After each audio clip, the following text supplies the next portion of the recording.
Je m'appelle Alain Faure, je suis historien. J'ai longtemps travaillé dans le cadre de laboratoires de recherche, centre de recherche à Nanterre, et je continue à travailler sur, disons, l'histoire sociale de Paris euh, au 19e et un peu au 20e siècle. Alors, j'ai travaillé sur et publié sur l'histoire des banlieues, sur des thèmes sur le logement, hein. J'ai fait un livre en collaboration sur les garnis, euh, sur la mobilité de la population aussi, des travaux de démographie historique. Voilà, bon, sur l'industrie. Enfin, disons que je tourne toujours plus lointainement ou directement sur l'histoire du peuple, hein. C'est ça, en fait, mon sujet, hein. L'histoire des classes populaires.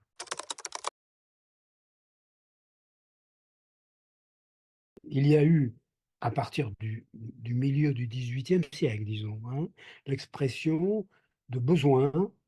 Je sais bien que c'est très difficile à prouver, les besoins, hein. Mais enfin, il me semble bien qu'il y a une convergence des opinions et des besoins de beaucoup de gens, des besoins des élites, bien sûr, hein. Non, j'aime pas trop ce mot élite, parce que ça veut dire ceux qui ne sont pas des élites, c'est moins que rien. Enfin bon, c'est pour me faire comprendre qu'il y a une volonté, une envie, je sais pas comment dire, une pression sur les autorités pour que la ville change, que Paris change profondément. Alors, qu'est-ce qu'on entend par Paris à cette époque? Donc, au milieu 18e, et ça sera valable très largement encore au 19e, c'est là où tout se joue, c'est dans les quartiers centraux. C'est-à-dire pour nous, quartiers historiques, disons, pour nous, pour des, des notions, enfin des chiffres qui nous sont familiers, euh, les quatre premiers arrondissements, 1, 2, 3, 4, sur la rive droite, et sur la rive gauche, quelques bouts du cinquième, sixième et un tout petit bout du septième. C'est restreint, hein. Mais là, ça nous apparaît, oui, restreint. Mais c'est là où tout se joue, c'est là où la population est la plus dense, contrairement à ce qu'on peut penser. Le faubourg, il y a bien sûr autour de cette ville centrale des faubourgs, Faubourg Saint-Antoine, Faubourg Saint-Honoré, Faubourg Saint-Victor, etc.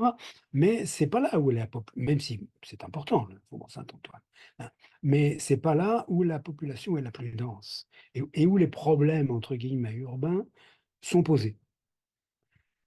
Sont posés par, comme je le disais, par les élites, c'est-à-dire bon, là, c'est très évanescent aussi, hein, c'est-à-dire la noblesse, et puis de plus en plus la bourgeoisie parisienne, qui est nombreuse, qui est riche, enfin, il y a des riches, il y a des bourgeois pauvres, hein, mais enfin, c'est là où est l'argent quand même, et là où on manifeste le plus l'impatience, si vous voulez, devant certains aspects de cette ville.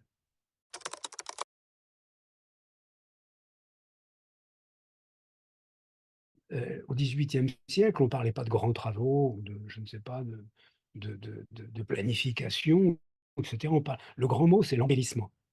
Embellissement, ça veut dire, bon, c'est rendre plus joli, mais embellissement veut dire beaucoup plus de choses que ça, c'est-à-dire un remodelage complet de l'espace urbain. Cet espace-là, c'est les quartiers centraux, hein, j'y reviens pas, euh, est considérée comme mal bâtie. La ville est mal bâtie, c'est un lacis de rues étroites avec des hautes maisons, invivables. C'est la ville, comme on disait à l'époque, la ville gothique. Et gothique est péjoratif au XVIIIe siècle, hein. C'est les Goths, c'est les barbares, c'est la ville barbare. Évidemment, gothique sera plus emphatique au XIXe siècle, mais à cette époque, c'est ça, hein, c'est la ville, c'est une ville sauvage, une ville, pas ingouvernable, mais en tout cas qui est donc mal bâtie, euh, où il est impossible de circuler normalement. euh, et on sait qu'au XVIIIe siècle, il y a une augmentation du gabarit des carrosses, hein, et il y a un besoin de circulation aussi qui se manifeste, je crois, lors de la création en 1828 des premières lignes d'omnibus. Donc il y a un besoin de circulation. Ces omnibus sont d'un usage strictement bourgeois, hein. Il y a parfois des erreurs qu'on fait. C'est pas du tout pour le peuple, hein. C'est pas les bons horaires, c'est très cher. Donc ça représente un besoin la satisfaction d'un besoin ou d'une aspiration d'élite, quoi. Enfin, on a aussi le développement des magasins de nouveautés, la prélude au grand magasin, bien avant quand même, mais enfin quand même c'est un prélude, et où il faut des vitrines, faut se promener dans un endroit aéré, qui attire la convoitise pour l'achat et tout ça et tout ça. Donc la ville ancienne se prête assez peu à ça, hein. Euh, la, la, la circulation, c'est un des premiers thèmes des demandes, hein. Faites-nous une ville large, une ville avec des rues larges, et on puisse mettre des maisons avec de belles vitrines.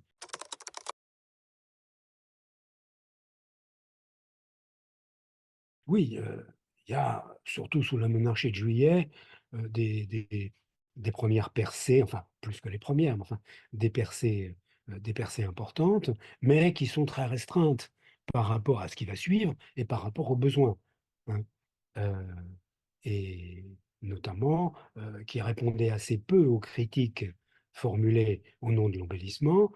Je parlais de la circulation, mais il y a aussi l'air très important, l'aérisme, vous savez, c'est-à-dire que cette ville, elle est entassée, l'air ne circule pas, et donc, s'il ne circule pas, il ne chasse pas les miasmes, hein, c'est l'expression d'époque, hein, qui va encore rester longtemps au XIXe siècle. C'est-à-dire on ne parle pas de microbes, bien sûr, mais c'est une espèce de fluide apporté par les mauvaises odeurs, enfin, dont la mauvaise odeur est plutôt le signe, qui communique des maladies et la mort. Mm. Et il y a un épisode important, voilà, début 19e siècle, c'est le choléra de 1832, hein, 18 000 morts, 19 000 morts, 18 000 morts, pardon. Le 19 000, c'est pour une autre épidémie dont je parlerai tout à l'heure. Et donc, c'est l'idée que ces quartiers entassés portent la mort, enfin, qu'ils empêchent la bonne circulation et donc dégrade le corps et le met en péril. C'est ça. Euh, et c'est très ressenti, hein, comme quelque chose de périlleux.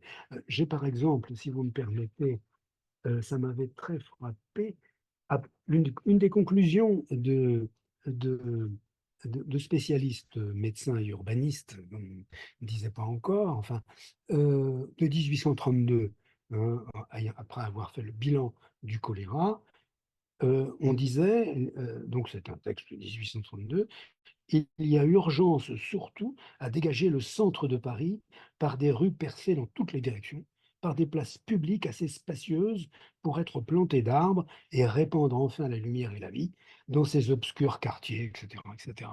Vous voyez, là, c'est quand même très net, et ce sont des gens assez modérés qui écrivent ça, hein. C'est pas des médecins, des administrateurs qui disent ce qu'il faut faire, hein.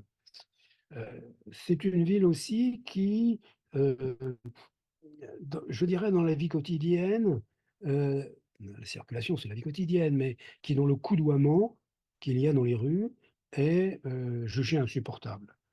Ces quartiers centraux, on ne peut pas dire qu'il y a des quartiers ouvriers et des quartiers pauvres et des quartiers riches.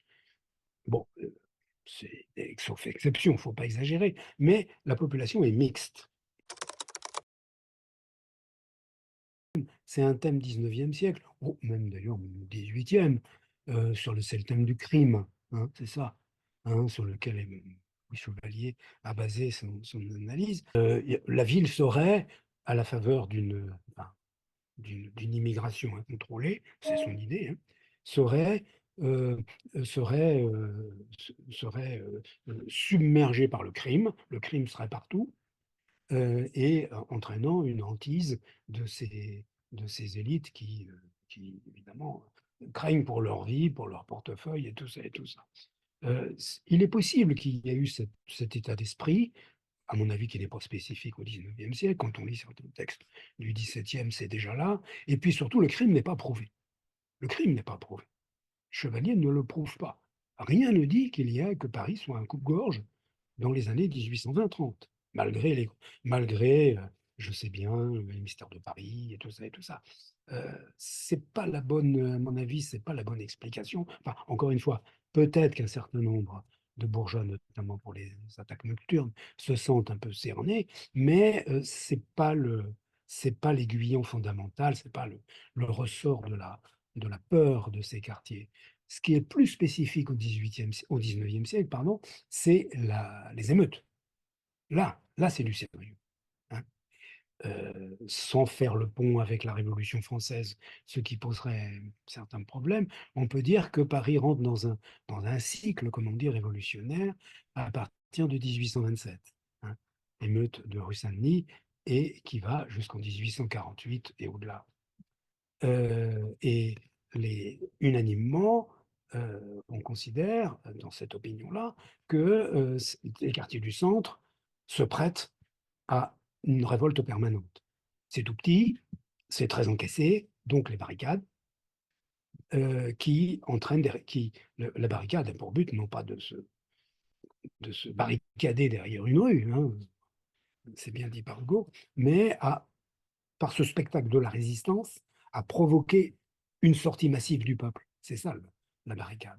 Et ça s'est passé comme ça en 1830 et ça s'est passé comme ça en, en février 1848, même à la rigueur en 48, enfin en juin. C'est un peu toujours ce même processus. Et ça, c'est ressenti comme quelque chose d'extrêmement dangereux, hein, parce qu'on ne sait jamais où peut aller ces révolutions, puisqu'elles ont chassé un roi, hein, en juillet 1830, et que ils ont chassé deux rois même, hein, juillet 1830 et février 48. Donc, ça a des conséquences donc de bouleversements graves et périlleux. Donc, c'est cette ville du centre qui est responsable de tout ça.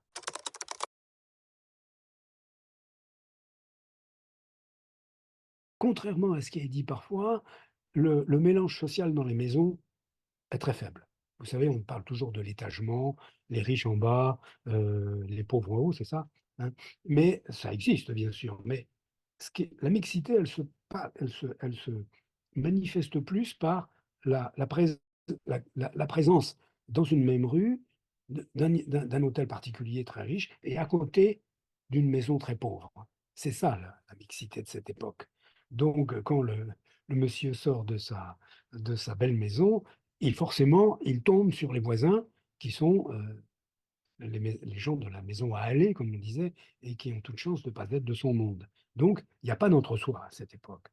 Voilà. Et c'est c'est le résumé un peu de toutes ces hantises, de toutes ces critiques faites sur la ville ancienne qui vont culminer quoi, en 1848.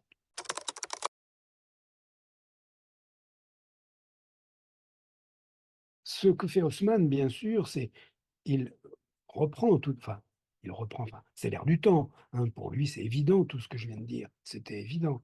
Mais là où l'évolution va aller dans son sens, c'est que aussi, avant lui, a été résolu un problème fondamental dont il va bénéficier de la solution, c'est-à-dire la question des expropriations.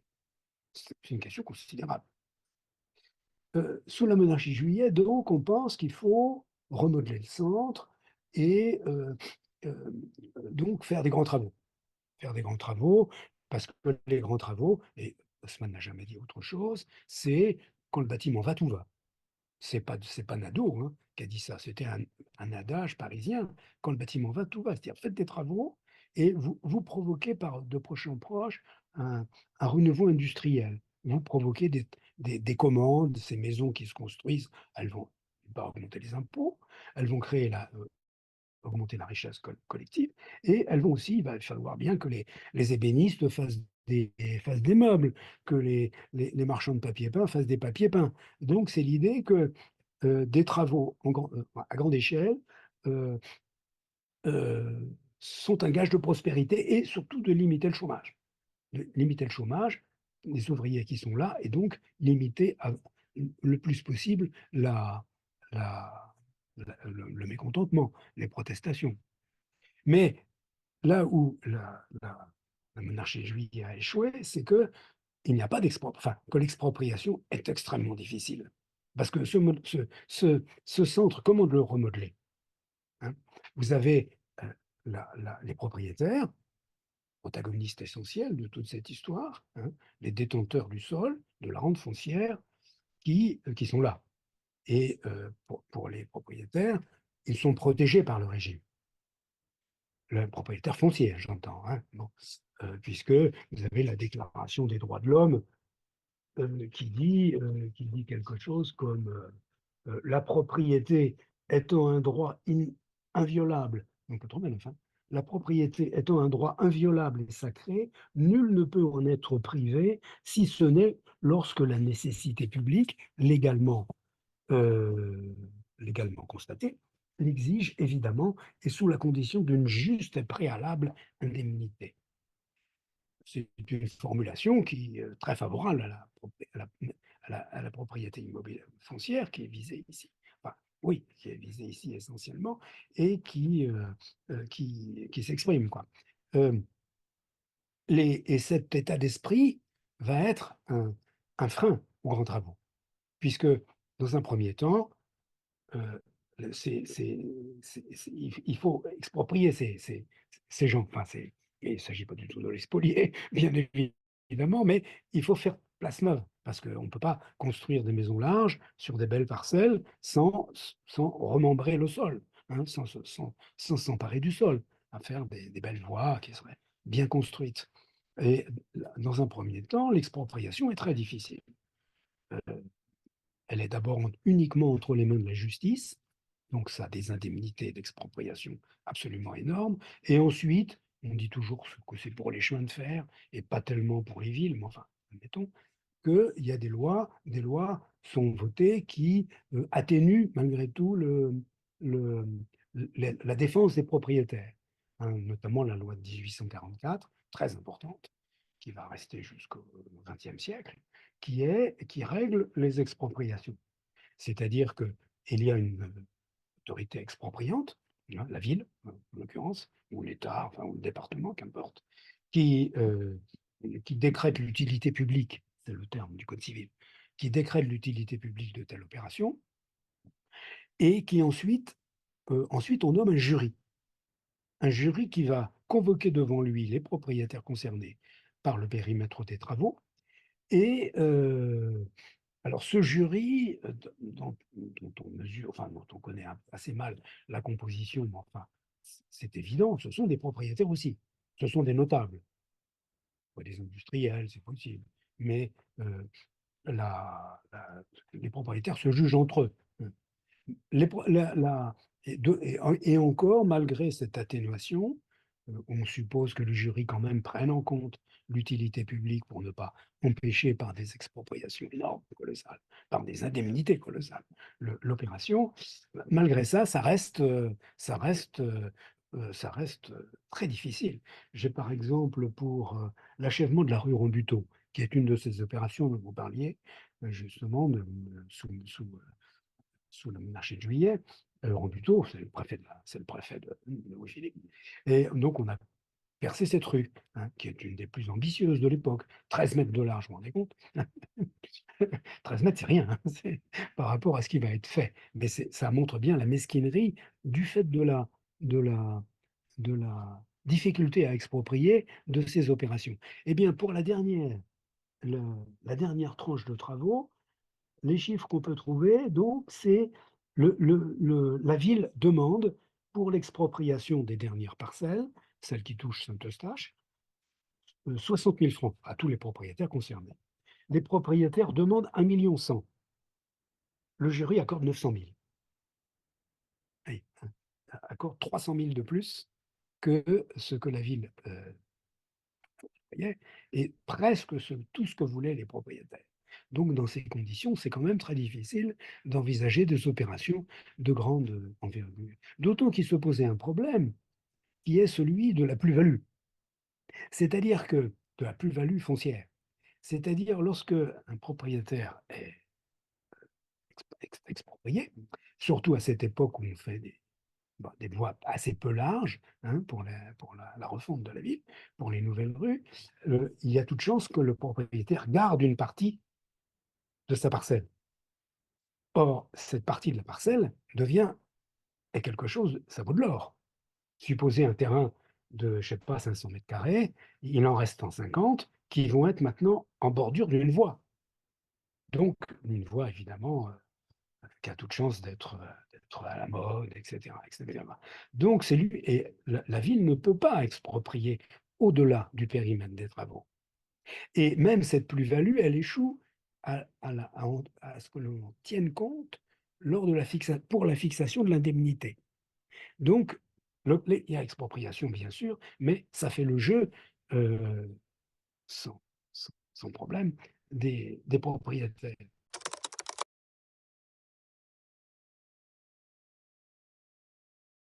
48, c'est-à-dire un nouveau de choléra, 19 000 morts, et juin 48, la guerre sociale. Donc, le péril politique et le péril hygiénique se conjuguent pour la République conservatrice. Donc, des travaux. Il faut des travaux pour donner du travail à tout le monde et, euh, et relancer les affaires. Euh, les, on parle à l'époque de plusieurs grandes opérations, le remodelage des halles centrales, ce qui se fera, et surtout la continuation de la rue de Rivoli. La rue de Rivoli qui allait, sous le Premier Empire, qui allait à cette époque seulement jusqu'à, grosso modo, disons le Palais Royal. Hein. La voie, la continuation jusqu'à la rue Saint-Antoine est la deuxième partie. Donc il faut finir de percer la rue de Rivoli, ce qui enlève, met à bas des quartiers dangereux et des quartiers très denses, d'où la révolte a pu partir dans certaines circonstances. Mais alors là, on se heurte de nouveau et il va falloir trouver des sous pour faire cette opération. Là, dans un premier temps, une loi est votée sur l'hygiène publique. C'est intéressant d'ailleurs comme utilisation d'hygiène, enfin de la salubrité publique, comme on disait à l'époque. Hein, bon, c'est la loi de 1850, qui est bien connue, qui a été étudiée. Elle a une disposition importante, c'est l'article 13. L'article 13 dit que euh, la, le propriétaire est tenu de céder l'ensemble de sa parcelle, hein, ce que je disais tout à l'heure, s'il peut prouver, enfin, s'il est évident qu'il ne peut pas construire sur ce surplus, ce délaissé, on disait, une maison salubre. Qu'est-ce qu'une maison salubre? On ne sait pas trop. Hein. C'est une maison qui n'est pas insalubre. Mais qu'est-ce qui est insalubre? C'est ce qui n'est pas salubre. Donc, il n'y a aucune définition de la salubrité. Et l'article 13 va permettre une expropriation large et la rue de Rivoli continuer. C'est Haussmann qui la terminera, mais il n'a rien à voir sur ces, prolégomènes, quoi, sur ses origines. Et il y a une, une citation que je voudrais faire à propos de cette loi de 1850 qui me semble tout à fait intéressante, qui est une, un commentaire fait par un juriste sur, sur cet aspect de la loi. Donc, article 13. Cette loi fera disparaître des quartiers étroits et dangereux qui, jusqu'à présent, dans les crises politiques, servaient de fortification à l'émeute. Elle les remplacera par une route qui, avec les grandes lignes stratégiques des boulevards et des quais, facilitera le mouvement des troupes. C'est pas Haussmann qui a écrit ça. Hein. C'est je ne sais quel administrateur ou juriste en 1850. Et tout est là déjà. Hein. Et même, ça va même aller au-delà. C'est que il y a une continuation de la réflexion et des décisions sur ces questions d'expropriation qui vont amener à un nouveau texte dont va se servir Haussmann puissamment, qui est le décret de mars 1852. Ce décret de mars 1852 dit que l'expropriation euh, sera complète euh, euh, si, euh, si on ne peut pas élever de construction salubre dans la parcelle subsistante. Bon, ça, c'est la continuation. Et aussi même, l'expropriation pourra aller au-delà du périmètre des travaux pour supprimer des voies devenues inutiles. C'est dans la loi. Donc, c'est un instrument extrêmement puissant, juridique, hein, pour faire des expropriations à grande échelle. D'ailleurs, ce décret de mars 52 est très important, en fait, hein, puisque c'est un vrai code de l'urbanisme. Euh, il impose, à côté de ces dispositions, il crée le permis de construire. Il faut que le propriétaire envoie ses plans à la préfecture de la Seine, donc on contrôle la validité de la construction, même si ce n'est pas très appliqué à l'époque, hein, mais enfin bon. C'est ce décret qui impose le raccordement des maisons à l'égout, tout au moins lorsque l'égout existe, bien sûr, et il s'agit uniquement là des ovanes, non, pas des ovanes, mais enfin, des excréments, si vous voulez, pas ça c'est le tout à l'égout plus tard, mais des eaux ménagères et des eaux pluviales. Mais c'est déjà un premier pas très important. Et c'est aussi ce décret qui impose de laver les façades tous les 10 ans. Vous voyez, c'est un petit code de l'urbanisme qui va rester en place, je ne dis pas jusqu'à nos jours, bien sûr, mais enfin, très longtemps, et dont Haussmann va bénéficier au plus haut point, mais sans qu'il ait donné une quelconque impulsion à tout ça. Il y est pour rien.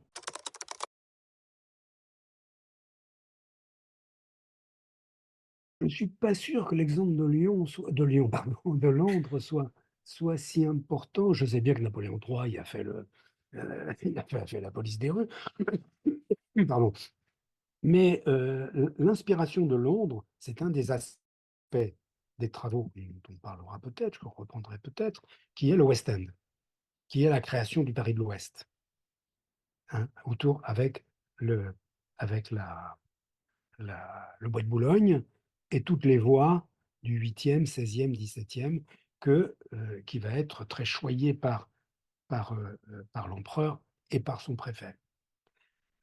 L'exemple de Londres, c'est ça, je pense, hein. C'est le fait qu'il est possible de faire une ville retirée pour la bourgeoisie, pour la grande bourgeoisie, les gens riches, retirés de la communauté, si vous voulez. Enfin, je ne sais pas comment on peut dire. En même temps qu'il y a un remodelage du centre, hein, ça va ensemble.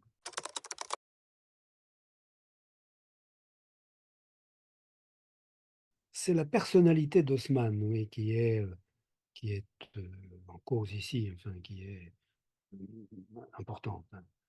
Vous savez, pardon, vous savez que depuis 20 ans, 25 ans, il y a une mode historiographique qui, euh, est très louangeuse sur Napoléon III, sur le régime, le Second Empire. Bon, à mon avis, ça serait beaucoup critiquable, mais enfin, ce n'est pas le sujet. Simplement, cette réhabilitation, entre guillemets, de l'Empire, elle va aussi, en même temps, elle a provoqué des bouquins sur la biographie d'Haussmann, qui ont été non pas une hagiographie, j'exagère, mais quand même des livres très louangeurs sur le personnage. Il y a eu par exemple un livre qui s'appelle Haussmann le Grand, par opposition à Napoléon le Petit, je suppose. Il y a aussi Haussmann, la gloire du Second Empire, enfin, j'en passe. Euh, et donc, on glisse, ces gens, ces contempteurs du préfet, glissent sur certains aspects de sa personnalité, il ne s'agit pas de démolir le personnage, pas du tout, qui a ses grandeurs, mais il faut voir à qui on a affaire quand même.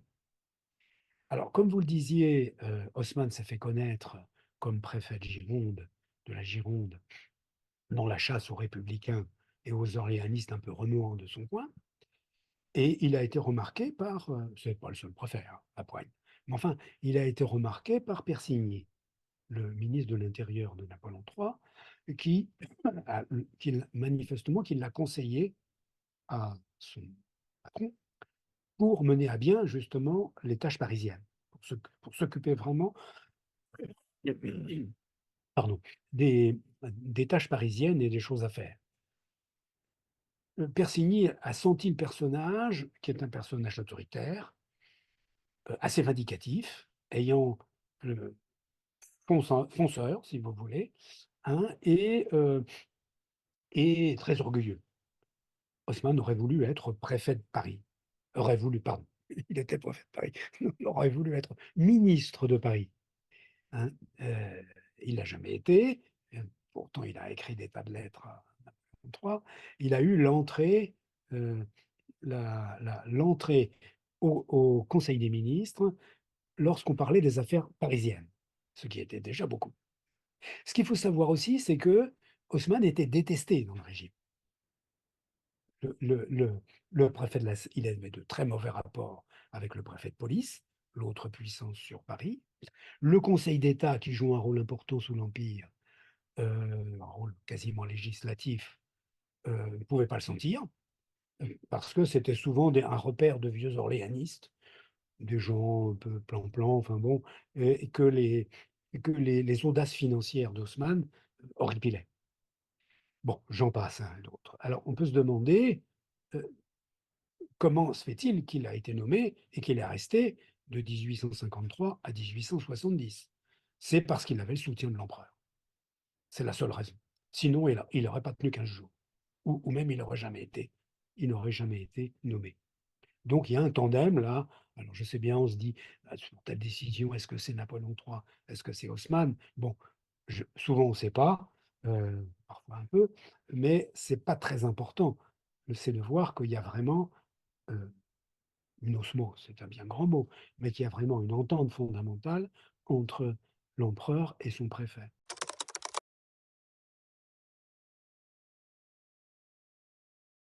C'est tout le contraire d'un démocrate.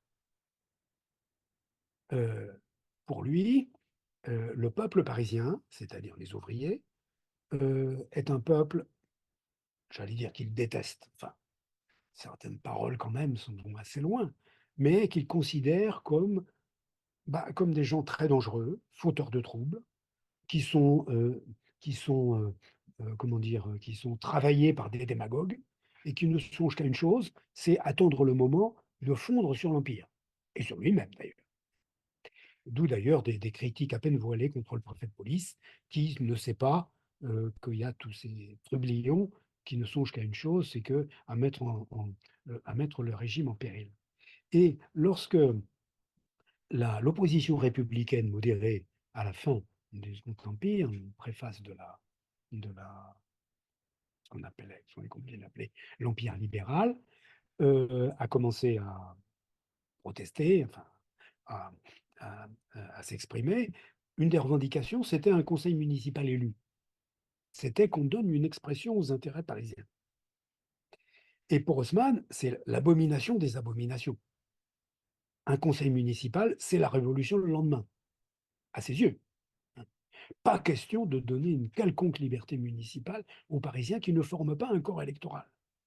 Et il a un, un discours qui est très célèbre à l'époque, qui est un peu oublié, qu'on cite rarement, enfin, il me semble, hein, qui montre bien son état d'esprit pour le refus de toute expression municipale, de toute élection, quoi, qui évidemment amènerait à être contrôlé plus ou moins. Alors il dit, c'est un texte de 1864 sur les nomades, il dit des ouvriers par centaines de mille affluent à Paris pour chercher des salaires élevés et amasser un pécule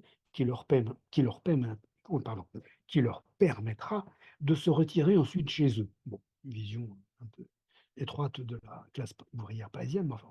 Parmi ceux qui restent, s'il en est un grand nombre qui, par le travail, l'ordre et l'économie, arrivent à se faire une situation honorable dans la ville, il en est d'autres, en trop grand nombre, ballottés incessamment d'atelier en atelier, de garni en garni, ayant pour tout foyer les lieux publics, c'est-à-dire les bistrots, pour toute parenté le bureau de bienfaisance auquel ils s'adressent dans le malheur, c'est-à-dire que ce sont des assistés, hein, le discours est bien ancien, s'adressent dans le malheur, sont de véritables nomades au sein de la société parisienne, absolument dépourvus du sentiment municipal et ne retrouvent au fond de leur cœur, celui de la patrie, dépouillé de ce qui le précise, le guide, et les purs chez les populations sédentaires.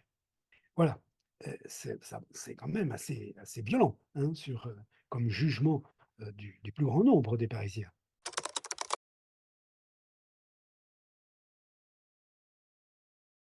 il peut être aussi critique sur la bourgeoisie.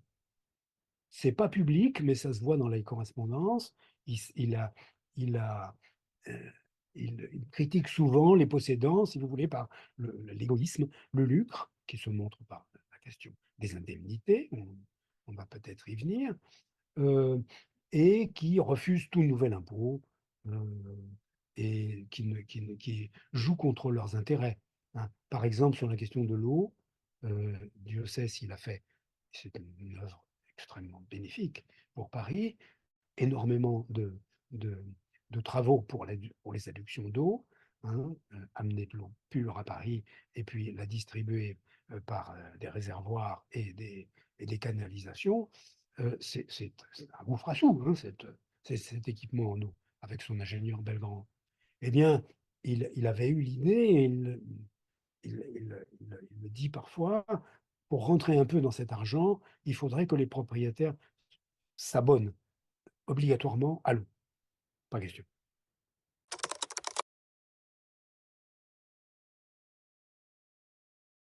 Pour lui, il ne faut pas de contrôle de l'administration. C'est ça qui est derrière aussi.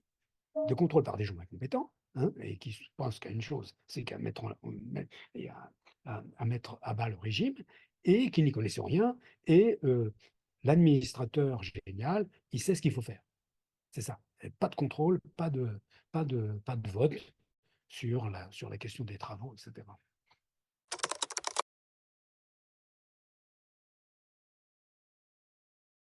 C'est pour situer ce qui me semble important dans cette personnalité.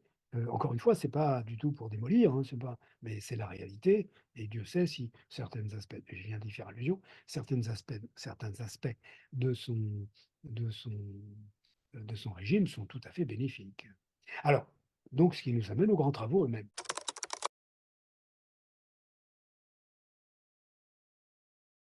Dans la mesure où il n'y a pas de conseil municipal, j'y reviens, à Paris à cette époque, c'est la loi 1853 qui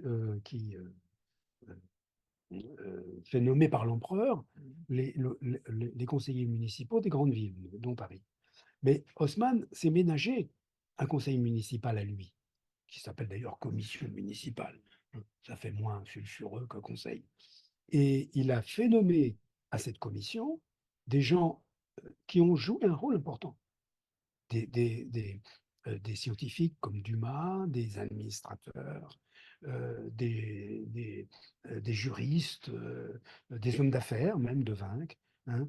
Et cette commission municipale, c'est son conseil d'État au petit pied, si vous voulez, hein. Et elle a joué un rôle de conseil, de conseil, oui, sur certains aspects des grands travaux qu'il, sur lesquels il s'est appuyé, à mon sens. Ça, on verra ça à propos, enfin, ça se manifeste dans la période des traités de grands travaux.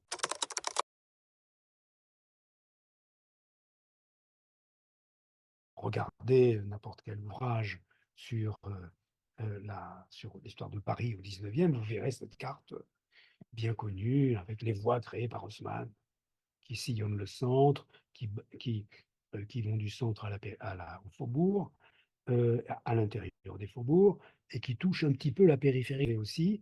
J'y faisais allusion tout à l'heure, la grande importance des voies vers l'ouest. C'est cette idée d'un Paris entre soi, qui une très grande densité de voies euh, qui sont boulevard Malesherbes, bien sûr, mais boulevard Pereire, toutes les voies autour de l'Étoile, qui avaient pour but de lancer cette ville riche, qui a mis du temps à se faire, hein. C'était pas un besoin, à mon avis. Bon, là, on déborde un peu, mais euh, c'est intéressant à dire, hein. La bourgeoisie parisienne a mis des décennies à venir s'installer dans la plaine Monceau, ou à Passy. À Auteuil, c'est encore plus tard, hein. Bon, il y a une anticipation, si on veut, des besoins de la part du régime.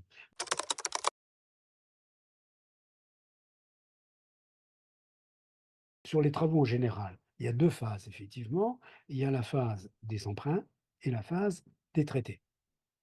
Alors, les emprunts. Euh, Haussmann a toujours été, au fond, favorable à une chose qui est ce qu'il appelle l'industrie privée, c'est-à-dire les entrepreneurs, les compagnies concessionnaires ou ayant en charge une opération. Et voilà, c'est la deuxième phase, ça, c'est les traités. Mais au début, ce n'était pas possible parce qu'il y avait une réticence des milieux d'affaires qui étaient très intéressés par les perspectives de grands travaux. Mais il y avait toujours ce problème des expropriations, de certains, où va-t-on financièrement? Et le recours aux emprunts a été un peu forcé, à mon sens, hein, pour Haussmann. Le premier emprunt, c'est 1865, c'est 1855, pardon, 65 millions, j'inversais. Et on a ensuite deux autres traités qui sont deux autres emprunts, pardon, en 1860, 138 millions, et en 1865, 250 millions. C'est des bonnes sommes. Et l'idée de Haussmann, qu'il a toujours défendu pour défendre cette, enfin, mis en avant pour défendre euh, l'énormité, enfin pour l'époque en tout cas, de ces sommes engagées, c'est que ça c'était pas du tout un chamboulement de l'économie politique classique, hein, mais ça montre surtout une très grande audace. Ça revient à dire, la ville de Paris est riche. Elle est riche comment? Par l'octroi, essentiellement. C'est pour ça aussi que les emprunts, jusque-là, faisaient un peu peur, parce que l'octroi est un impôt impopulaire. Donc, asseoir des emprunts sur cet impôt impopulaire, c'était un peu périlleux, hein. On ne sait jamais où ça peut amener en cas de crise fragmentaire ou de crise économique. Lui dit non, non, non, non, la ville de Paris sera toujours prospère. On a des excédents budgétaires annuels de 4-5 millions, enfin je passe sur les chiffres absolus. Eh bien, si on additionne sur 10 ou 15 ans, on a de quoi gager un emprunt fondé, un emprunt très élevé. C'est ça. C'est ça, c'est ce qu'il appelle les dépenses productives, hein. C'est toujours l'idée aussi de la, quand le bâtiment va, tout va, hein. Injecter énormément d'argent dans ce secteur de construction et vous avez la prospérité.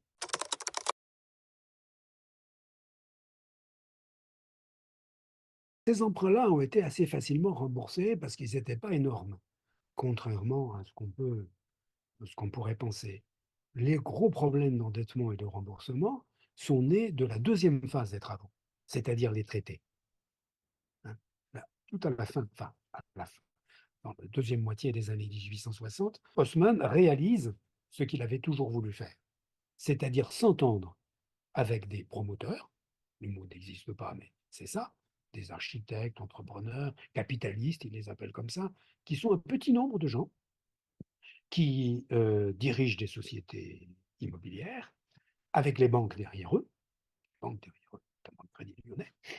Et ces gens-là sont des entrepreneurs tout à fait instruits des affaires foncières, et il s'entend avec eux, lui-même, son cabinet et la commission des indemnités, dont je n'ai pas parlé, mais enfin, et la commission municipale, pour mettre sur pied des contrats pour des traités, pardon, pour l'entreprise de telle ou telle grande voie. Il y aura 65 traités, pardon, 19 traités en 1865.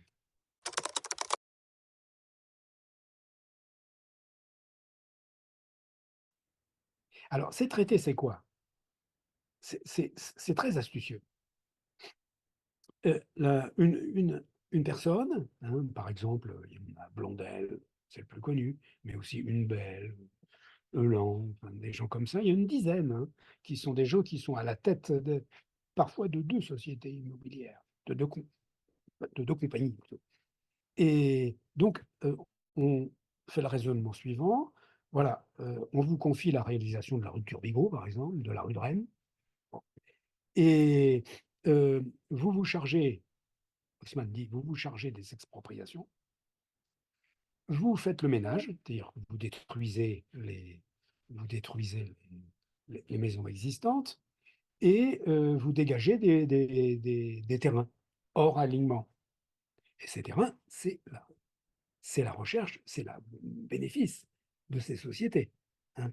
On met la main sur des terrains en or, enfin, tout au moins constructibles pour des immeubles. Mais c'est pas fini. la ville promet aussi une subvention une fois les travaux faits, la voie reçue dans la voirie parisienne, une subvention qui sera touchée par la compagnie en une fois ou plusieurs fois. Cette subvention, elle est calculée comment? Elle est calculée par des prévisions financières, c'est-à-dire qu'on estime, par exemple, je prends des chiffres fictifs, que pour telle opération, le, les, les terrains qui vont rester entre les mains de la compagnie vaudront, à la fin de l'opération, 20 millions de francs, selon l'état du marché. Ça vaudra ça, pour la revente ou pour la construction. Les indemnités d'expropriation, ça va coûter 10 millions. Donc la subvention sera de 20 moins 10, c'est-à-dire 10.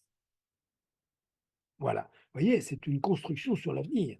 C'est une spéculation, si on veut, hein, mais qui est très pensée. Et d'autre part, la compagnie s'engage aussi, au début du traité, à verser dans la caisse des travaux de la ville, de verser le montant des expropriations. Parce qu'il ne s'agit pas de favoriser des margoulins, hein. Il faut que les propriétaires soient indemnisés. Donc, on garde au chaud l'argent. Et l'argent, il est mis par la compagnie. C'est là où les banques interviennent.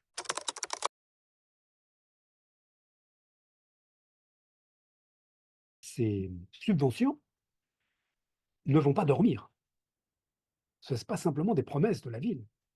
Les sociétés reçoivent l'autorisation de les transformer en bons, ce qu'on appelle les bons de délégation, dans la limite évidemment de la subvention qui leur sera allouée une fois le travail accompli.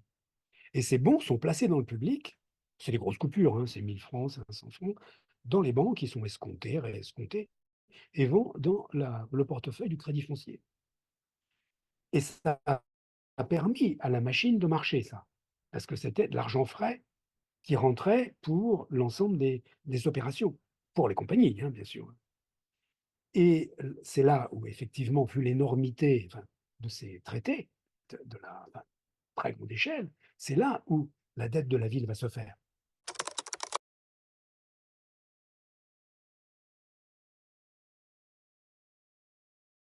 C'est-à-dire on a calculé, enfin, c'était des chiffres officiels, fin 1869, les bons de délégation en circulation, enfin, ou détenus par le Crédit foncier, étaient de 453 millions, presque un demi-milliard de francs. La ville, évidemment, n'aura pas versé ces subventions aux compagnies, mais elle devra rembourser les, les détenteurs de bons quand ils les présenteront à la caisse municipale. C'est ça la dette de la ville. Plus ce qui pouvait traîner sur les emprunts directs, en J direct, qui n'était pas grand-chose par rapport à cette spéculation, enfin, je ne sais pas comment dire, enfin, cette circulation d'argent qui est un transfert de créances, hein, de la ville enfin, des compagnies au public et la ville payant. Et c'est cette énormité, cette somme qui a, qui a fait le- qui est la base de Jules Ferry. Les contes fantastiques d'Haussmann, c'est ça. C'est ça. C'est pas les emprunts, c'est les traités. Et puis, il y a l'argument aussi que ces voies sont inutiles. On verse de l'argent pour des choses qui n'ont aucun intérêt édilitaire. Ça, c'est un autre aspect de la critique. Et d'où une discussion au corps législatif, Chambre des députés de l'époque, où Haussmann est mis sur la sellette. Enfin, il ne se déplace pas, hein, mais on, on met en cause sa gestion. Et Ferry et autres disant ces emprunts sont énormes, ces emprunts, pardon, cette dette est énorme, et ce ne sont que des emprunts déguisés. C'est une façon de se procurer de l'argent en dehors de tout contrôle législatif ou même du Conseil d'État pour faire marcher la machine. Donc, c'est des emprunts déguisés, c'est illégal.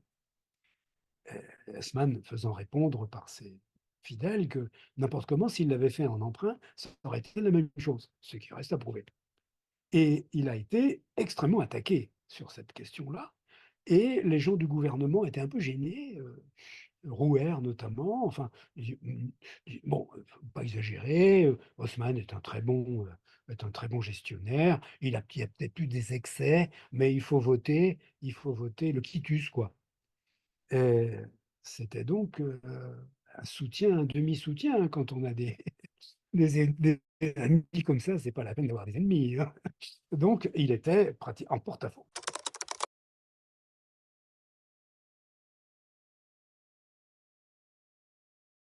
Oui, parce qu'encore une fois, on considérait que c'était une gestion absolument folle et que ces travaux n'avaient aucun intérêt en plus. Ça, c'est un autre aspect des choses très important, hein. Bon, et il y a aussi la chute, c'est le fait que c'est un homme de l'empire autoritaire, hein, ça, c'est évident. Et pour lui, l'opposition parlementaire, il les aurait mis en prison, hein, sans autre forme de procès. Mais à l'époque, c'est l'empire libéral, hein, qui existe au moins dans les limbes depuis un certain nombre d'années. Et il y a le premier, pardon, le premier gouvernement de l'Empire libéral, c'est janvier 70, Émile Ollivier, et c'est là où il n'est pas reconduit comme préfet de la Seine. C'est ça. Il a été, bon, je pense que formellement il démissionne, mais il a été démissionné, sacrifié à l'Empire libéral, et pour une gestion financière qui a déplu, hein, et qui apparaissait comme un gouffre financier. Et effectivement, la ville a hérité d'une dette absolument énorme, qu'elle a réussi d'ailleurs à payer, hein, bon. Mais c'est autre chose.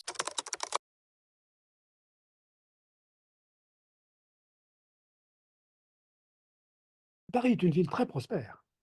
Les excédents budgétaires sont considérables. Et la, la, la, la dette a été liquidée, je ne me rappelle plus exactement quand. Je pense qu'on arrive aux dernières échéances des bons dans les années 1880, grâce aux excédents budgétaires. Pendant longtemps, pour la Troisième République, il n'était pas question de reprendre les grands travaux. C'est Haussmann, c'est la gabegie, c'est horrible. Et en fait, les emprunts ont repris. Les emprunts ont repris dans les années 80. Et d'ailleurs, un des bénéficiaires, c'est Blondel. La rue la rue du Louvre, c'est lui. C'est un, c'est un homme formé aux affaires foncières sous Haussmann.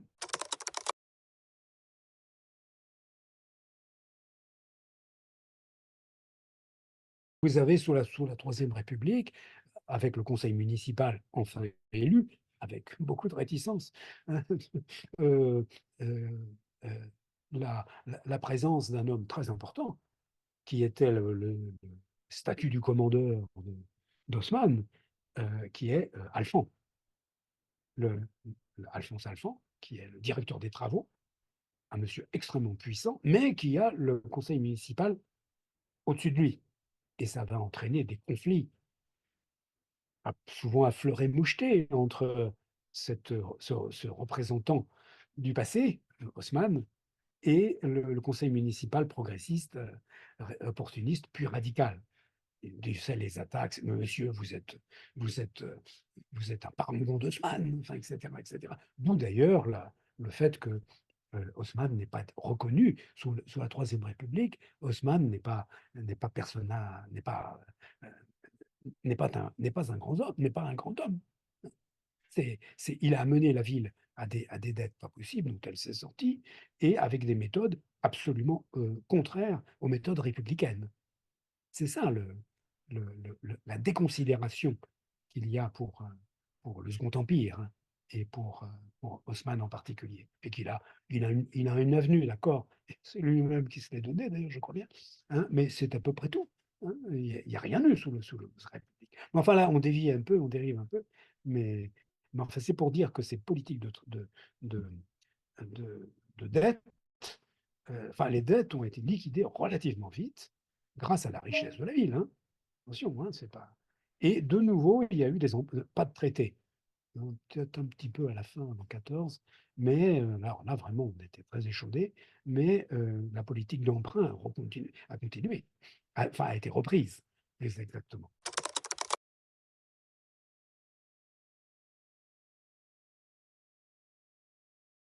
Oui, oui, c'est ça. Mais pour lui, euh, dans ses mémoires, et il a, en ce qui concerne les squares, que Napoléon III aimait beaucoup, là c'est peut-être une imitation effectivement de Londres, il estime que ça n'a aucun intérêt. Il le dit. C'est une lubie de mon maître, enfin, un truc comme ça.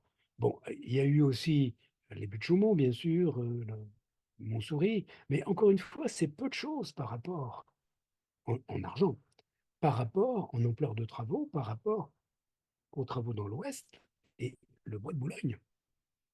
L'essentiel, enfin pas l'essentiel, je ne sais pas, on avance un peu, mais la réfection complète du bois de Boulogne, les travaux sur le Champs-Élysées, donc toute cette ouest-là, qu'il appelait de ses voeux, on- sont en termes d'argent plus importants que ce qui se passait dans l'Est ou dans le Sud. On voit bien la hiérarchie d'ailleurs des préférences. Oui, oui, oui. L'aération, enfin, elle jouait surtout pour les habitants des nouvelles voies.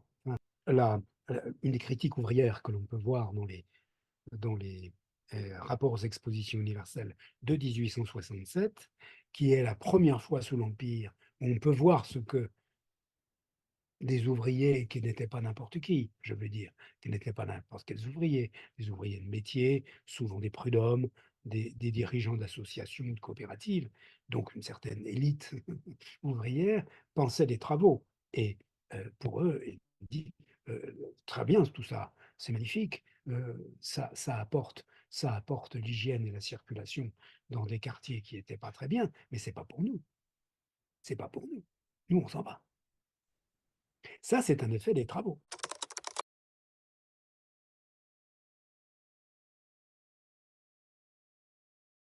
Ces voies nouvelles, c'est le triomphe de l'immeuble, qui était que la bourgeoisie appelait de ses voeux depuis un siècle, on peut dire, hein. C'est le fameux immeuble haussmannien des agences immobilières aujourd'hui, hein. C'est un immeuble haussmannien, vous vous rendez compte, monsieur, hein. Bon, ça n'a pas de sens d'ailleurs de dire ça, hein. Euh, Haussmann n'est pas un architecte, il n'a pas imposé des formes architecturales, et la forme existait déjà. Le grand gabarit, le, le- comment dire, l'uniformisation ou la tendance à l'uniformisation sociale euh, de l'entresol. Et jusqu'au cinquième, bon, sixième, septième, des domestiques étaient autre chose.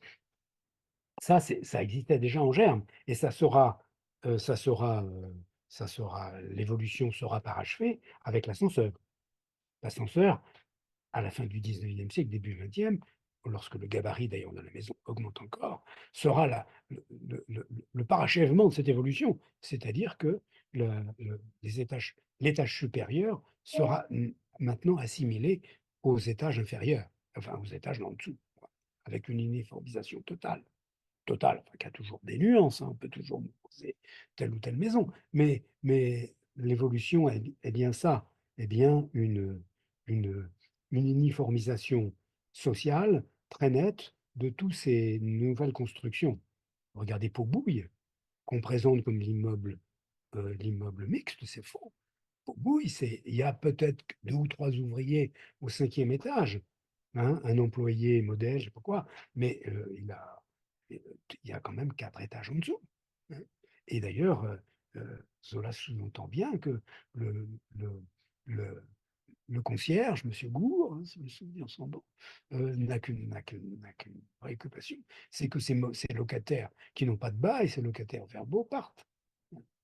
Donc, Pot-Bouille, c'est l'immeuble bourgeois des années 80, 1880, comme l'Assommoir est l'immeuble ouvrier. Ça se répond. Bon, effectivement, oui, il n'y a pas question ici, sauf dans les étages supérieurs, que des gens, enfin, délogés par les travaux puissent puissent se, se loger. Il y a aussi une chose importante, c'est que les, ces grands travaux, c'est pas la table rase. C'est-à-dire qu'il y a effectivement quelques zones qui sont complètement nettoyée, si j'ose dire, hein, la cité, la Croisée, avec le quartier des Arcis, disons, aux alentours de la place du Châtelet actuel et de Saint-Jacques de la Boucherie. Là, il ne reste rien, oui, des bricoles.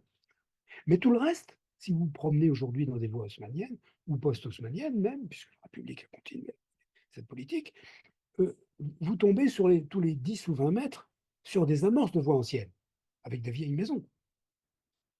Alors, des historiens ont pris prétexte, enfin, qu'ils me pardonnent, mais c'est un peu ça, de cette existence d'un vieux tissu, pour dire, bah, non, vous voyez, ça reste. Les ouvriers peuvent rester, puisqu'ils peuvent se mettre là. Avec cette nuance près, que les propriétaires de ce vieux tissu, ils voient les locataires venir, ils augmentent aussi leur prix. Et on sait bien que dans ces zones de travaux, il y a un doublement des prix, de logements populaires, hein, j'entends. Hein. Je ne parle même pas des logements bourgeois, ça c'est encore autre chose, qui sont d'ailleurs extrêmement chers. La bourgeoisie a été sidérée par les prix demandés par les propriétaires des belles maisons. Enfin, ça c'est autre chose. Mais les propriétaires des maisons subsistantes tout autour ne se privent pas non plus d'augmenter énormément les loyers. Et ce qui a allait dans le même sens d'un départ des plus fragiles, des plus pauvres, bien sûr.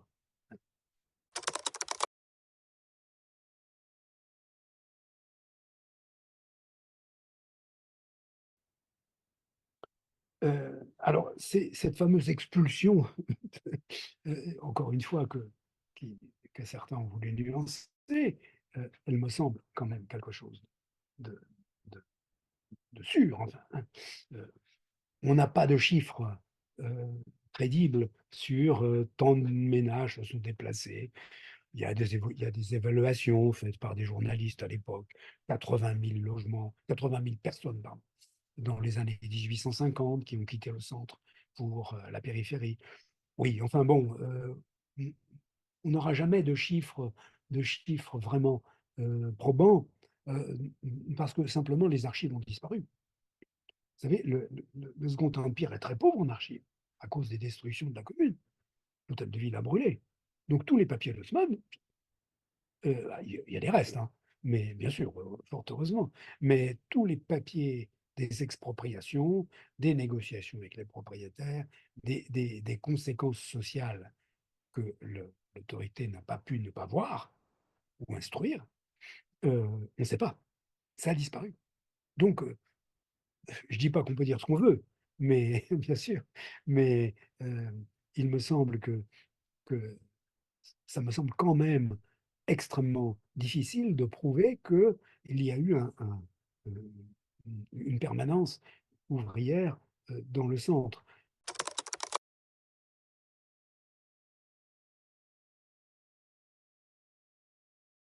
Même s'il y a enfin, que cet exode, comme on disait dans les années 1970, des catégories ouvrières vers la périphérie, enfin on va voir peut-être ce qu'il faut entendre par périphérie, euh, euh, est compatible avec le maintien, ça et là, de quartiers ouvriers résiduels, qui sont des quartiers refuges dans le centre. Je parlais de la rue Mouffetard, enfin, de la montagne Sainte-Geneviève, disons, enserrée entre les deux grandes voies haussmanniennes, rue Monge et rue Gay-Lussac. Même des coins inattendus, comme le Gros Caillou, dans le 7e arrondissement, qui s'est maintenu, la rue Saint-Dominique, une partie de la rue Saint-Dominique, qui s'est maintenue populaire à cause de l'existence d'une grande usine de tabac. On a aussi le quartier Saint-Gervais, hein, avec le Pletzel, enfin, qui va devenir l'accueil de la population juive émigrante et pauvre, et riche d'ailleurs. Bon, tout ça existe, hein, mais ce sont des lambeaux, ce sont des résidus par rapport à ce que pouvait être la vieille ville, le tissu ancien. Donc, il y a bien eu des parts massifs.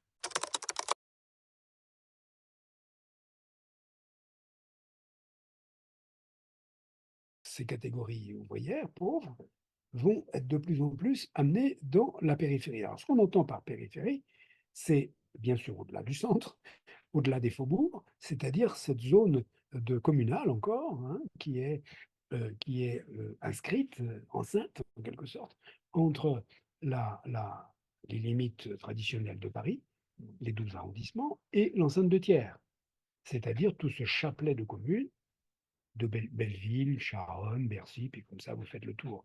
Et vous revenez au point de départ en ayant traversé un certain nombre de communes, dont les Batignolles et Montmartre, pour terminer. Et ce sont ces zones, à vrai dire, assez diverses quand même, il ne faut pas exagérer. Mais la tendance est bien que ces zones s'appauvrissent, parce elles, elles sont le refuge des persécutés de la grande ville, comme a dit un journaliste de l'époque, Doré fils. Les persécutés de la grande. Et d'autre part, il y a toute une immigration considérable qui également se produit dans ces zones, et c'est l'immigration vers Paris a toujours été très mixte socialement, mais les migrants pauvres s'arrêtent dans cette ville-là parce qu'ils ne peuvent pas aller dans le centre, c'est pas possible, avec les loyers, les distances et tout ça, parce que l'emploi il est souvent dans ces zones. Donc il y a un processus, à mon sens, de prolétarisation, d'appauvrissement de cette ville périphérique. Hein. Et mais encore une fois, ces rapports ouvriers de 67 le disent très bien. On nous a chassés du centre, et c'est pour trouver quoi? Des cités immondes, des châteaux de cartes où il faut se loger. Et c'est à mon sens le sens de l'annexion de 1860, et qui montre, malgré tout, une clairvoyance, enfin je ne sais pas si c'est le mot, mais une politique pensée de la part d'Haussmann. C'est Haussmann qui a voulu l'annexion de cet anneau de communes, qui tenait aujourd'hui les arrondissements au-dessus de 12. Hein. C'est ça, c'est le Paris des 20 arrondissements de 1860. L'idée est qu'il ne faut pas laisser cette ville-là, périphérique, qui enserre Paris, se prolétariser. Il faut limiter l'immigration et aussi équiper cette ville. Amener l'eau, amener des écoles, des églises, ça va ensemble, Haussmann. Il faut faire des réservoirs, il faut essayer de stimuler une construction à peu près convenable. Bref, il faut équiper cette ville. Et ça a été. euh, Souvent on dit, bon, l'indexion de 60, c'est simplement pour augmenter les recettes fiscales et on augmente le nombre de contribuables, comme ça, on augmente les recettes de la ville et on peut faire encore plus de grands travaux. À mon sens, c'est faux. Hein. L'annexion dans les années 1860 a coûté énormément d'argent. Même le traité, pas le traité, mais l'emprunt de 1865, plus de 200 millions, a été englouti par la ville nouvelle. Il faut voir, il y a une clairvoyance, une certaine grandeur de cette politique qui est de ne pas laisser se développer cette ville-là, hein, et l'équiper, enfin, le- la- non pas mettre un sergent de ville dans chaque maison, mais faire que il y a une amélioration des conditions de vie. Et c'est une politique qui a eu d'ailleurs des aspects négatifs parfois, mais enfin bon, qui a été poursuivie par la République, qui a continué les mêmes choses. Hein, d'équipement, premier établissement, des hôpitaux, etc., etc. Et Haussmann a été très clairvoyant là-dessus. Même si son idée, je pense, était d'aboutir à un contrôle de l'immigration. C'est-à-dire que les plus pauvres ne pourront plus aller à Paris. Mais ça, c'est très difficile à voir et à prouver. Enfin, c'est une conviction.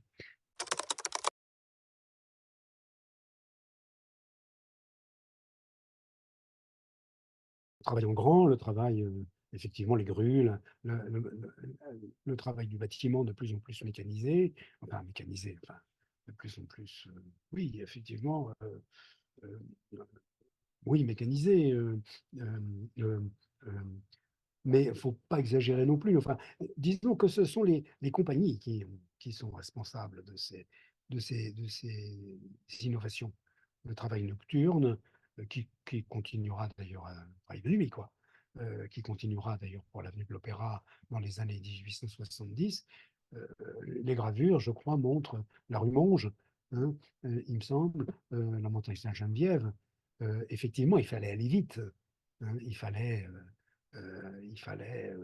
déblayer, construire, etc. Il y a sans doute une accélération des rythmes de travail euh, euh, nette, hein, mais d'un autre côté, les salaires se maintiennent.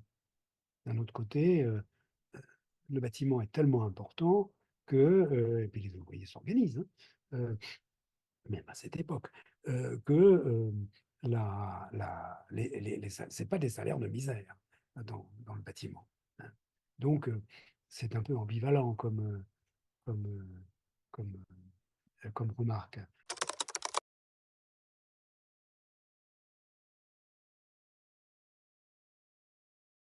Les ouvriers du bâtiment, c'est pas tous les ouvriers, hein, c'est une partie importante, bien sûr, masculine, mais, mais on a de la grande industrie, hein, grande industrie qui se développe beaucoup, et avec toutes les évolutions dans la grande industrie, c'est-à-dire un machinisme accru, ça c'est vrai, hein, euh, qui, euh, qui ne fera que s'accentuer, hein. C'est indépendant des travaux, ça. Bah, disons que c'est l'appel à, euh, à une, à une main-d'œuvre à la fois qualifiée et de manœuvre qui se développe beaucoup et que d'ailleurs Haussmann aurait voulu chasser. Ça, c'est un aspect aussi de l'œuvre d'Haussmann enfin, de ce qu'a voulu faire Haussmann qui a été un échec. Pour lui, il fallait se débarrasser de la grande industrie, y compris dans Paris périphérique. Il fallait enlever la grande industrie, sauf maintenir le- le- les articles de Paris, s'il vous plaît, dans le centre et dans les faubourgs, mais aussi faire partir dans une nouvelle banlieue, au-delà des fortifications, les grandes boîtes, les grandes, les grands chantiers, chantiers enfin, au sens industriel, qui s'étaient installés à Belleville, mais aussi à Ivry, enfin, dans le 13e, le 15e, même des coins du 16e. Enfin. Et ça, il a échoué. Il a échoué. L'annexion de 60, c'est ça aussi. C'est faire une ville un peu plus policée, mais en même temps où la population ouvrière sera régulée parce qu'on aura prié la grande industrie d'aller se faire voir ailleurs. Et ça, c'est un échec. Un échec de sa part. Parce qu'il n'a pas les pouvoirs. Il n'a pas les pouvoirs pour ça. Il a essayé par des tas de biais de faire la guerre à certaines entreprises pour les faire partir, mais ça a été un échec. Le pouvoir, il est à la préfecture de police et il est dans les bureaux quoi, de, de la, de- des Tuileries ou des ministères. Et ça, les industriels sont très puissants, trop puissants pour s'être laissés faire. Est-ce qu'il y a une fronde anti-Haussmann de la part des industriels? Vous savez, c'est des histoires sur les tarifs. Ils voulaient les faire partir en les assommant d'impôts sur le charbon, qui est moyen à l'époque de production essentielle, d'énergie essentielle. Et il y a eu une fronde contre lui, hein, qui a fait qu'il a dû reculer. C'est un échec d'Haussmann, ça.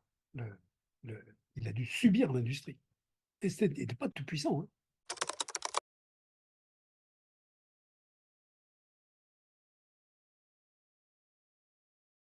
Est-ce que la Commune en 71 a été une revanche, en quelque sorte, de ces travaux? Et là, c'est la, la fulgurance enfin, d'un livre qui est d'Henri Lefebvre, hein, où il parle de la Commune 71 donc, comme une réinstallation dans le centre, enfin, une reconquête en sens inverse, hein, et que les ouvriers chassés sont revenus pour, euh, pour, pour vivre là où ils avaient vécu. Je pense que c'est. Bon, on trouve ça souvent, hein, encore, hein, c'est souvent cité. Enfin, l'idée est souvent citée, mais le nom de Lefebvre n'est pas toujours cité, hein, puisque ce n'est pas un historien du sérail. Donc, on ne le cite pas toujours. Bon, et d'ailleurs, je crois que son livre n'a pas été réédité, enfin, sauf bêtise de ma part, n'a pas été réédité pour le 150 ce qui est très dommage. Bon, enfin, euh, je veux dire, cette idée-là qui traîne un peu, hein, vous la trouvez beaucoup d'écrits ou d'interviews, euh, c'est une très belle idée, mais à mon sens, qui n'est qu'une idée, qui n'est qu'une représentation, hein. Parce que, euh, pour, évidemment, ils reviennent au centre par l'intermédiaire de la garde nationale, hein, qui est le peuple en armes. Mais pour s'emparer du pouvoir, il faut aller au centre. L'hôtel de ville, il n'y a rien de plus central. La préfecture de police, elle n'est pas à Belleville. Elle est à l'époque au Jérusalem encore, je crois, et pas sur la cité. Mais enfin, c'est le centre. Donc, il faut bien aller au centre pour s'emparer du pouvoir et gérer. Euh, c'est les bataillons du 13e, de Duval, qui ont pris la préfecture de police. Ben, c'est le 13e, d'accord, mais enfin bon, c'est la préfecture de police, elle est dans le centre, encore une fois. Donc, c'est un peu facile de parler de cette reconquête du centre, parce on conquiert le pouvoir, c'est vrai, mais le pouvoir, il est dans le centre. Alors, cette idée d'un retour, on ne la trouve pas du tout dans la commune, je veux dire, dans l'assemblée communale. Je ne vois pas très bien quelle discussion on pourrait, même chez Vallès, qui est un peu très, un peu comment dire, très lyrique sur ces points, n'a pas développé ce thème, c'est-à-dire le fait qu'il faut se réinstaller et puis quitter cette périphérie innommable, hein. C'est pas, je vois pas. Il y a un texte de, il y a un texte de Jean Alman, euh, qui était à l'époque un futur dirigeant socialiste, syndicaliste et socialiste, qui était à l'époque un militant du 5e arrondissement, si mes souvenirs sont bons. Et il énumère les fautes de la commune. Ça, c'est un grand genre post-communard chez les communards. Voilà ce qu'on aurait dû faire, la Banque de France, etc. etc. Et il dit, euh, il aurait fallu avoir l'audace de détruire les logements insalubres de la périphérie et provoquer le départ des mal logés vers les quartiers luxueux.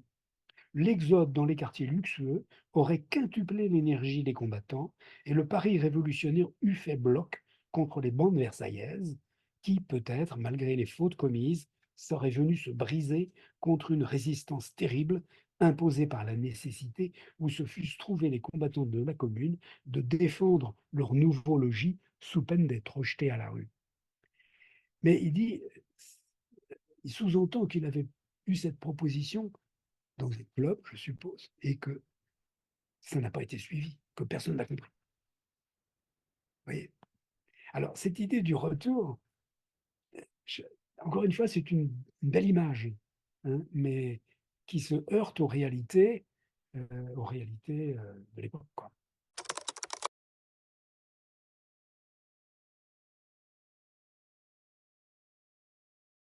Napoléon III aurait voulu qu'il y ait une seule compagnie qui, euh, qui, qui, euh, qui chapeaute l'eau, hein, la Compagnie générale des eaux. La Compagnie générale des eaux n'a pas pu. Haussmann a été contre. Alors que pour lui, les traités, c'est le privé, et pour lui, les traités, c'est la solution pour les grands travaux. Là, pour l'eau, non. Il ne faut pas laisser entre les mains d'une compagnie qui ne pensera qu'à faire des sous, des choses aussi compliquées que les égouts, l'eau, les adductions d'eau, les abonnements. On donnera à la compagnie des eaux uniquement l'abonnement, la gestion des abonnements, ce qui était déjà pas mal, mais pas la gestion, pas la conception des travaux.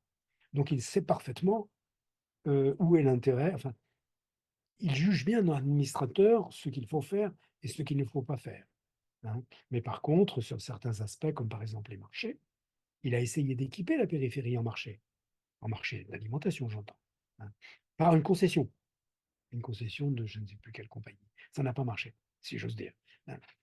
Ces marchés-là n'ont jamais été fréquentés. C'était des marchés couverts. Il voulait développer une alimentation, enfin un secteur alimentaire fondé sur des marchés couverts, certains existent encore, sur des marchés couverts répartis dans la périphérie. C'est un échec complet. Et la ville a dû racheter les concessions à prix d'or dans les années 90, je crois.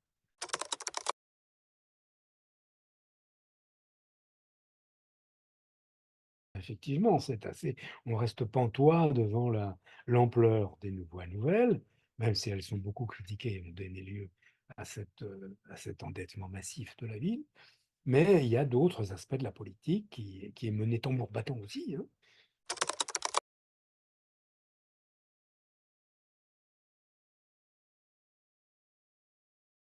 Il a su s'entourer aussi de gens de grande valeur, incontestablement, Alphand lui-même, Belgrand, d'autres, et qui ont d'ailleurs éclipsé les ingénieurs de la période d'avant, qui pouvaient être parfois très importants.